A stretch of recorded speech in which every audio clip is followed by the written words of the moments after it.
Greetings, Fabulites. Good morning, good afternoon, good evening. I got a question for you. What opens with a montage of activities, including Rebel in a car taking a picture and she putting a tracker on someone's car tire? And then we hear, is it Rebel who says, "Got you now, bitch."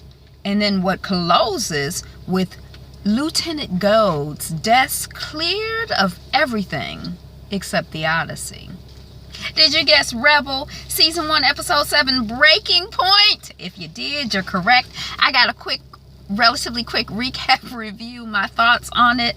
Now, I guess I need to say, first of all, I watched it twice, but my notes are not really, this is not my best work in terms of note-taking.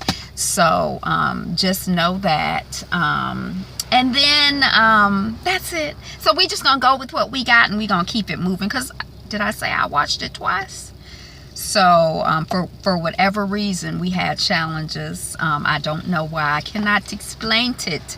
I think watching it on the TV, I think when I watch it by myself, I'm working, and so I'm stopping and writing and stopping and writing.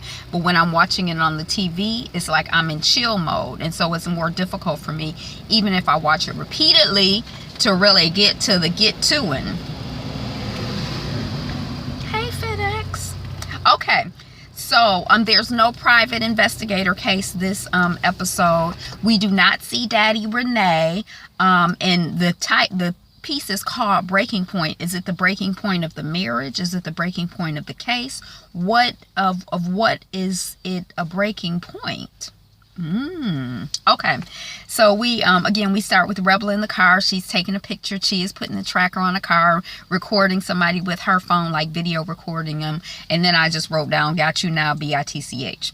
Okay, then we see Rebel in Gold's office. She shows pictures of Von Bryant in Texas, and I think that's the picture that she took earlier. And he's like, "What hard evidence do you have?" And she like, "He roofied me, and I woke up with a message on my chest saying, back up," meaning Texas did that.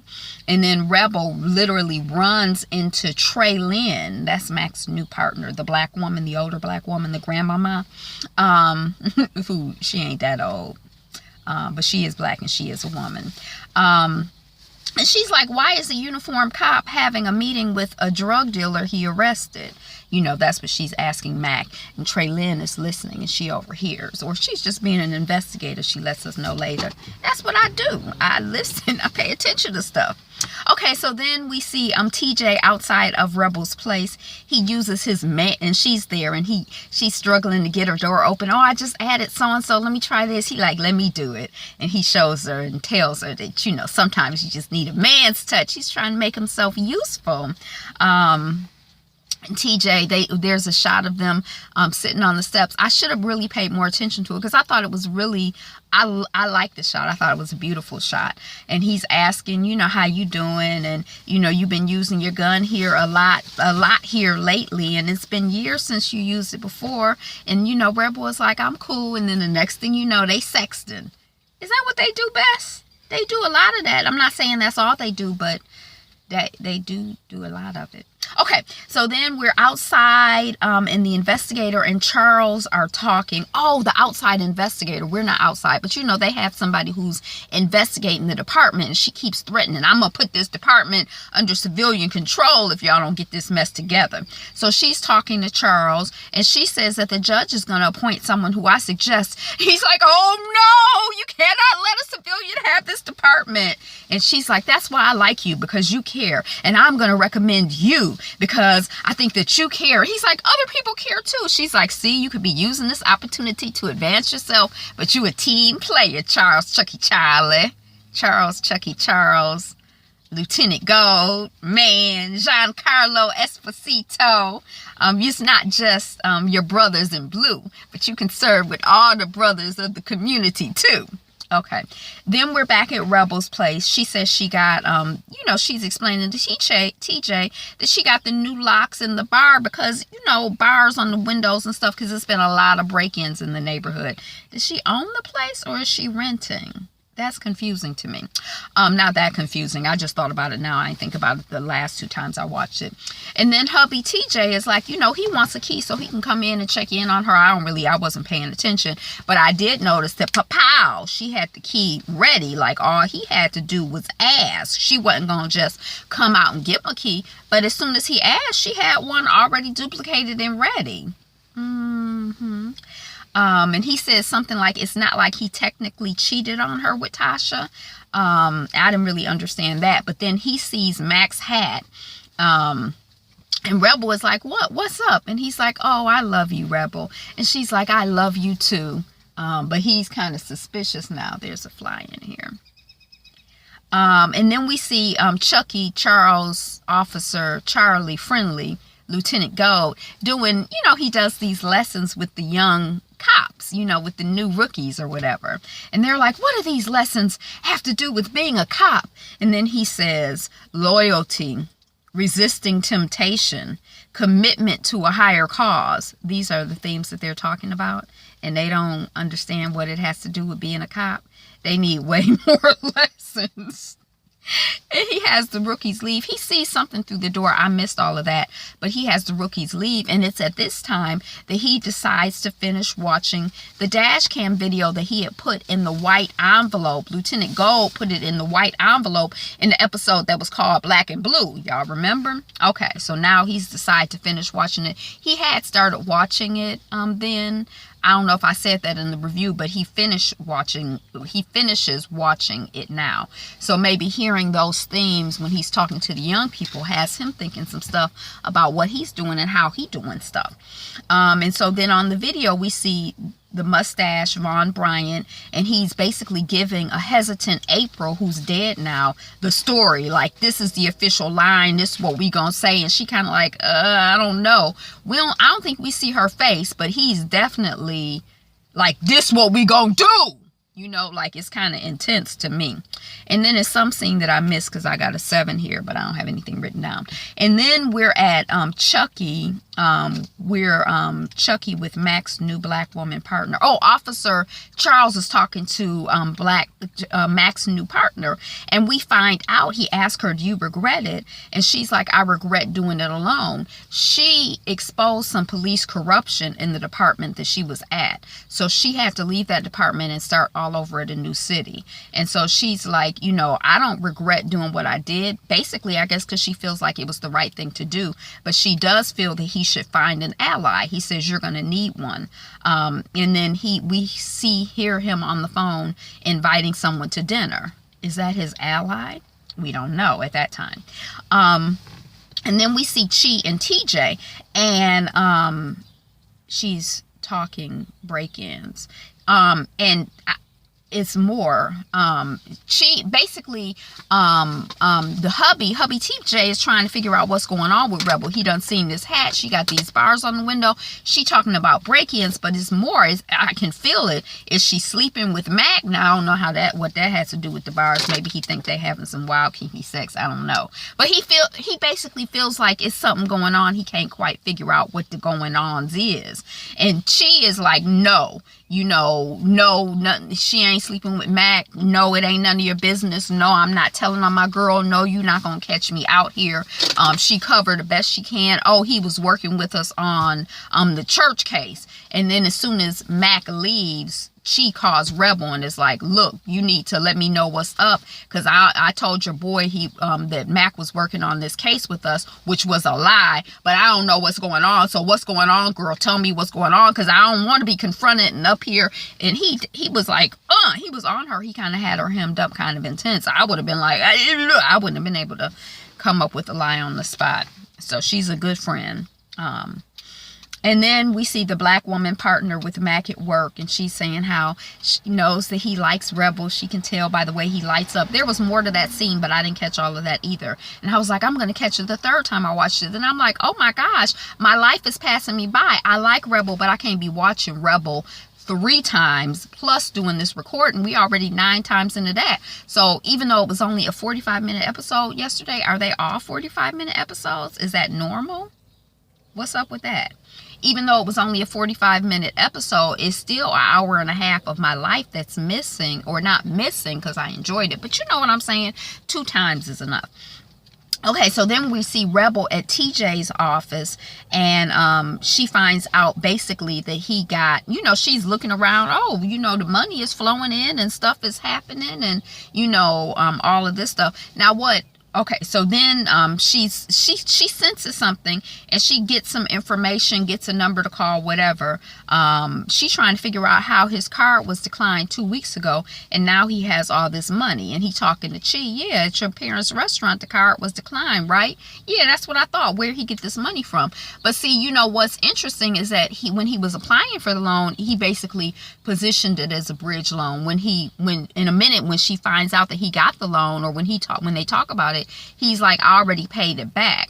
So why wouldn't she just think, why wouldn't he have presented it to her as, I'm not encouraging him to be lying to her, but like, yeah, my loan came through. You know, the fact that it didn't come through at week 50, but it came through at week 52 or week 51, and I took out a loan in between with your name on it. Yes, that was wrong. He should have told her. He should have never done that without her permission. That's illegal, wrong, immoral, dishonest, all of that other stuff. But I don't know why she got suspicious just because he had money flowing in, because he could be like, this is the HUD money.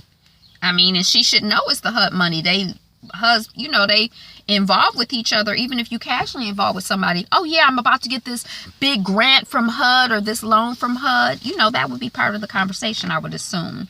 And then we see the grandma, the black woman partner. I had her name written down earlier, but I can't remember it. Her grandson, who she had mentioned when we first met her, he in cuffs. Now this grandson, I thought she was going to babysit a little 5-year-old. This boy is 15, 20. He's big boy. But he's been arrested on a 148, which I think is resisting arrest. And Vaughn has arrested him. And the little boy told Vaughn that his grandmother worked here, blah, blah, blah, blah, blah. And she like, that's not even in his character to be resisting arrest or whatever. And when she sees him, he's like, I told him, my grandma, I did this, I didn't do that, you know. So she's kind of like, you know, kind of what's up. And I don't know if I wrote it down, but she does end up confronting Vaughn. Oh yeah, okay, I did write it down. Oh my God, I got a lot of notes for somebody who didn't get all the notes. You would think I would have all the notes because I got a lot of notes. Okay. We see Chucky with the outside investigator alone. They've gone out to dinner. They're dating. They're in a romantic type relationship. It's romantico, as people say. I hate when people say that, but look at me saying it. It's romantico. And he says, she says he's not the average cop, and he says she's not the average compliance monitor. So they, you know, kicking it. I think that he wants to confide in her, but he ends up not confiding in her. And I don't think I have it written down, but she's basically like, you know, in my position, I can't be too close to anybody. I have to be close enough without being too close to anybody, because then everybody gets mad if I'm too close to anybody. So I can't be too close to you. I can't, you know, we got to keep it, you know, just sex in the bedroom or dinner or whatever. Then we see Rebel at a strip club. She's pretending to be a stripper. She like, my bills is due, so can you quit asking me questions so I can go backstage and get dressed to do this stripping thing? And then, so she lies to get backstage. Oh, he didn't tell me that he hired a new stripper, the guard says. Well, I don't know, but I know I got to get backstage. And she goes backstage, and she's trying to engage the stripper woman there, who I wasn't really clear who she was. But the stripper woman is like, well, let's talk later. The stripper woman leaves. She goes into her bag, and she finds something. I didn't know what it was at the time, but I do find out what it was later. And the bouncer comes in. He ain't hired no new stripper. Get out. So she leaves. It's another scene I missed because I got 15 here. And then the next thing we see is Ashley. That's the stripper. She's snatched up off the street. Rebel gets a nighttime call from the loan officer. She's snatched up off the street, but I feel like she was with Jimmy, or she was with some cop or somebody that Rebel recognized. I don't understand why people turn off of a street and then turn onto a residential street and they go like really, really super fast. Especially if you don't know a street, you don't know what could be on that street. And if you know the street, you know that children live on this street. Whew, I know it has nothing to do with you, whoever you are, Fabulite. But Ashley was snatched off the street, but she was talking to Jimmy or Vaughn Bryan or some one of these crooked seaman cops. And she gets a nighttime call from the loan officer, which confused me too. And she finds out that her name is on the loan documents for that her hubby had gotten from the bank. And then there's a car accident. Who was in the car accident? Woo, these are some terrible notes. And I can't even remember. Even though, oh, wait. Yeah, she's in a car accident. And she down in the ditch with Jimmy and Ashley. So it must be Jimmy, because she sent Ashley away to get help. And then she's trying to talk to Jimmy. It's kind of like she's trying to get his dying confession. And basically, I guess at the end of this interaction, she decides that Jimmy is honest and she believes him. Amari, that's the grandmother's grandson, has never been arrested. And she's saying it probably has, the grandmother was like, it probably has something to do with my past, why they're harassing my grandson. She says that she was in District 8 and she took down her training officer plus 6 people plus herself, you know, with confessing what had happened or being honest about what happened. Then I just have TJ. I don't know what that means. Okay. Then the next thing we have was Jimmy was trying to turn Ashley into an informant. That's his story, and he's sticking it to it. Ashley was a stripper that they got into a car accident with, that we saw him snatch her off the street when we were watching, as Rebel was watching Ash. Why were you following me? Jimmy wants to know from Rebel. And Rebel is like, my brother had a bag of cocaine like what I found in Ashley's bag.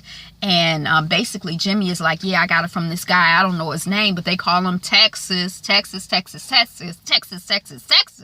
on the streets. Every time I get close, the trail gets cold.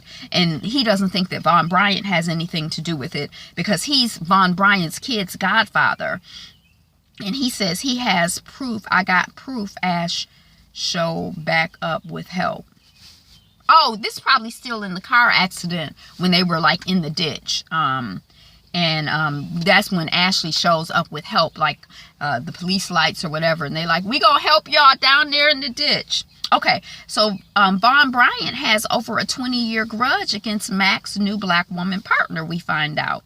And somebody asked, what's up with you and Texas, the drug dealer you arrested? I don't know who asked. But, you know, on the last episode, it was like a 20-year grudge that Rebel had against Nurse Jackie, Daddy Renee's, you know, lady friend. So what's up with these 20-year grudges? Okay, so then why are you here? This is my notes. Why are you here? A 1-week bridge loan until the HUD made. Why are you here? You know, I took that money, yeah, but it was just a 1-week bridge loan until the money came through. I already paid it off. This is hubby TJ talking. No harm, no foul. You sleeping with Mac? How many times y'all slept together? Well, what about you and Tasha? You asking about me and Mac? Well, you won't open up. Well, maybe I know you not safe. Maybe I know that you are the type of man who would steal from me. I knew instinctively that you couldn't be trusted. Okay, so that was that scene. And then we see Mac Rebel at club. Mac and Rebel at a club. She knows now that Jimmy was not involved with her brother Malik's death. And so now is Rebel, Mac, and Jimmy, they all together. And she done her black husband is not part of the mix anymore. Okay. So they're leaving the spot. Mac is really drunk. The other Rebel is drunk. She's called an Uber because she's like, we're too drunk to drive. I'm not gonna let you drive. No, you can't drive me home because you're too drunk to drive. I got an Uber. He'll drop you off on his way to dropping me off, or her way, whoever, you know, is. And he's kissing her, and she kind of pulls back, and then he says he's gonna walk instead of getting dropped off first in the Uber. You live far away. Yeah, I need time to sober up. So she's driving away in the Uber, or getting driven away in the Uber, and she sees Mac getting attacked. Stop the Uber, stop the Uber. And she comes back and she pulls her gun. Get off of him. And it's TJ, and he spits on Mac, and he's like, now the shit is over. And Mac is like, not yet. So I don't know if he means now that it's over with Rebel, or now it's over with Mac. I'm not really quite sure. But And then we see Charles at Rebel's place. Mac is there, so Rebel has Mac hide in the back. Mac hides because she says she don't want no more people in her business or talking garbage about her. Officer Chucky Charles is talking about how he was a pioneer back in the neighborhood. He was the first uniformed black cop that he knew. He was proud to walk the streets as a black officer, and he felt like he was leading the way. He was opening doors. And so one of his proudest moments, he's looking at a picture of Rebel graduating. That was a proud moment for him because he felt like he opened the doors and there were other black officers coming in behind him. And that's what she represents. She's his legacy. And he gives Rebel the thumb drive because she kind of like, well, why are you here? What you want? What's going on? Yeah. And so we don't know, I don't remember if she does something with the thumb drive, watches it or whatever, we don't know. But when she goes to his office the next day, his desk is cleared out and it's just the odyssey left behind. So that was Rebel. We're making progress. I probably missed some of what was going on, obviously, because my notes were what they were. But that's what I got for you. Thank you so much for watching. I'm Angela. The channel is Be Fabulous You. And you know what I want you to do today and always? I want you to be you. Be fabulous. Be fabulous you. Mwah.